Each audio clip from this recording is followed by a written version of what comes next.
Good evening, everyone, and welcome back to our channel. I am Twinkle Quatra from IME Law College and currently a legal intern at Lexis and Company. And today I am going to tell you about the Hindu Widow Remarriage Act. So, this Hindu Widow Remarriage Act legalized the widow marriage in 1856. Basically, the date was 16 July 1856, and the act came into force on 26 July 1856. Before this, there was a Sati Pratha that was also abolished by William Bentinck, and Ishwar Chandra Vidyasagar played a very important role in enacting this act. And also the act also plays a safeguard for the men who are who are going to marry a widow woman. The act was also in benefit of them. So let's just understand what does the act say. So section 1 of the act says marriage of Hindu widow legalized. It means that the marriage of Hindu widow will be legalized. If it will not the case, if that girl has married before, it doesn't mean that her second marriage will not be legalized if her first husband is dead. The condition applied here is if the first husband of the girl is dead and she wants to do a remarriage, then that marriage will be legalized. That marriage will not be void, or it will be valid, and the children from that marriage will also be the legitimate children and not the illegitimate children. Now let's come to section 2. It says right of widow in deceased husband property to seize on her marriage. So the section says that if any girl is having any right through inheritance or maintenance from her first husband, that first husband is dead, then she will seize all the right if she will get remarried.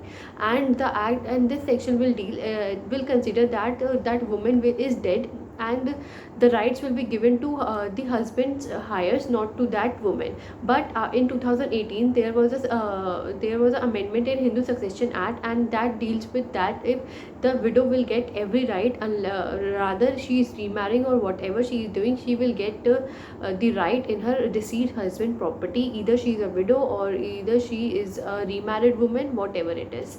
Now let's come to section 3. It says guardianship of children of deceased husband on the remarriage of his widow. So it says that if that deceased husband has not mentioned anything in it will, then the guardianship will be given to her father or her father's father or her mother or her mother's mothers.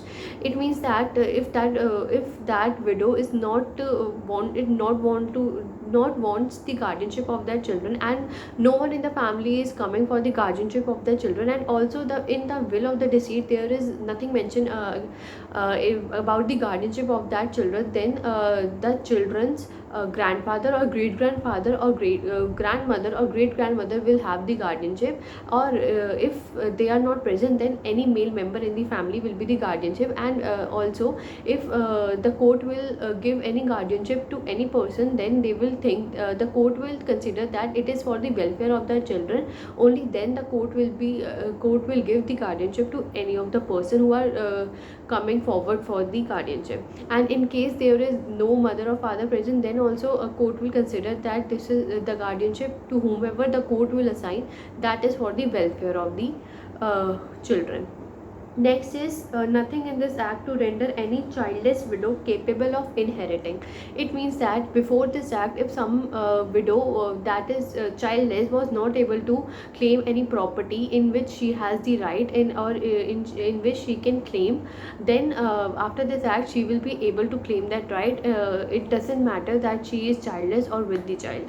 Next comes saving of rights of widow marrying except as provided in section 2 to 4. It means that all the previous section that we are reading 2, 3 and 4, apart from that there is a right which means that if that widow is doing remarriage, then she will be capable of having property share of her second husband as well, and it will be considered her first marriage. Apart from the fact that she is doing remarriage or she was widow, it will all be seized, and it will be considered that the girl is doing her first marriage, and she will be capable of having every right that a married woman deserves. basically a Hindu married woman deserve. Next comes ceremonies constituting valid marriage to have same effect on widow's marriage. It means that if any word spoken or ceremonies performed or any engagement done, it will be considered to the widow as well as if it is considering in a girl's marriage. It means that if a girl is doing marriage and all the ceremonies that in marriage happens, that will be valid, right? And if that girl is doing remarriage because her husband is dead, then also that every ceremony that will happen will be valid and it will not be considered invalid or illegitimate. Next come consent to remarriage of minor widow. If there is a minor widow and if she wants to remarriage, then she have to take consent from her father, and if father is not there, then from her grandfather, and then also grandfather is not there, then from her mother, and if there is no mother, then from elder brother, and if none of them are present, then from any male member that is close to their family. She have to take consent, and if someone will abate her marriage by knowing the fact that they are doing it forcefully, then they will be punished under the imprisonment of 1 year or fine or both.